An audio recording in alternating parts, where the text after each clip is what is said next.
Hello，大家好，歡迎大家收睇葉師傅詠春呢個節目。今集會同大家講下點樣令到你嘅資產可以持續增長，而且仲可以實現複利效果嘅關鍵。咁有本書咧叫做《花錢的藝術》，佢裏面都講到嘅主要原因都係令你慢慢咁樣致富，慢慢咁樣去累積你嘅財富，咁你嘅財富就可以累積得更加耐啦。點樣可以令到你嘅複利效果致勝嘅關鍵呢？歸納為呢6個要點嘅。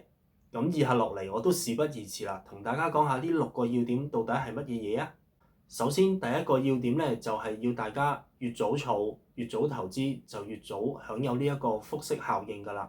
大家試諗下，如果我嘅利率可以比人哋快2年、快3年嘅話，其實效果已經爭好遠㗎啦。咁所以咧喺呢個要點度，我都提議大家早啲儲嘅。或者未講第二個要點之前啦，我成日都講笑咁講嘅。如果你有1000蚊嘅本金放喺一個地方，佢同你講每年有100% 嘅利息嘅話，你估放幾多年可以變做100萬呢？咁啲人又會講，哇，起碼放20年、30年會由1000蚊變100萬啦。咁你可以睇下呢一條算式啦。如果1000蚊每年嘅年利率係100% 嘅話，其實不出10年左右，你已經有100萬㗎啦。咁當然啦，呢個係好誇張嘅講法，但係我想講嘅就會係話俾大家聽，你越早去儲，你複利嘅效果就更加好。我當而家大家好常聽見嘅係3厘或者5厘啦，5厘會比較好計算啲嘅話，我儲100蚊，一年利息有5%，即係5蚊。咁如果我第2年就係205蚊去累積落去㗎咯喎，咁嗰5蚊個利息會有複利效果咁再滾傳落去嘅，咁投資就更加會大啦。所以希望大家越早做一個嘅投資就會越好。第二個要點咧就係唔可以一下子就儲一嚿錢㗎嘛，我哋咁可能我哋會持續儲嘅，每年都儲，或者甚至乎我常講嘅每個月都儲，細額都唔緊要。因為呢個持之以恆，久而久之就由細額會變做大額嘅投資㗎啦。你由少嘅錢會越嚟越多，咁你享有嘅複息啦，享有嘅本金加落去咧就會好大㗎啦。呢個數字呢一個錢。第三個要點咧叫做平均成本法。當然啦，大家都要做下功課，要睇翻你哋投資嘅嗰一隻基金、嗰一隻股票到底係唔係適合長時間去投資、長時間持有啦。第4點啦，就係當一段時間之後咧，大家都會有利息啦，都會有增長。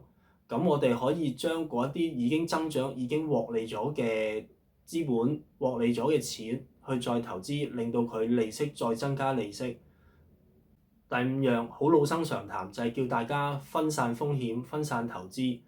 咁可能好多人都會問我咁少錢都要分散風險，我係咪應該孤注一擲就掉落去同一個地方好啲啊？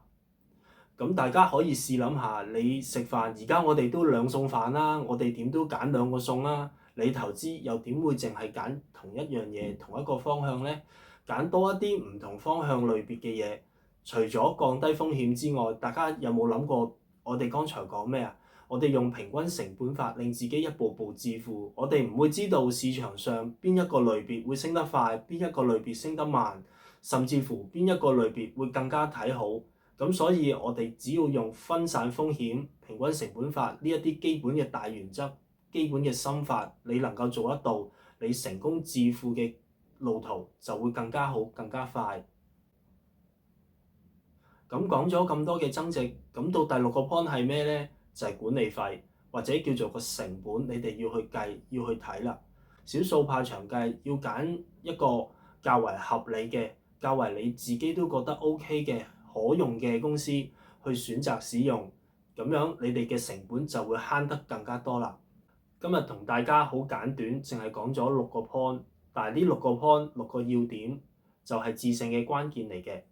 可能大家會覺得長期投資咗5年、10年有斬獲有獲利喎，不如攞出嚟去使，攞出嚟去旅行啊，攞一啲出嚟啊，俾自己開心下。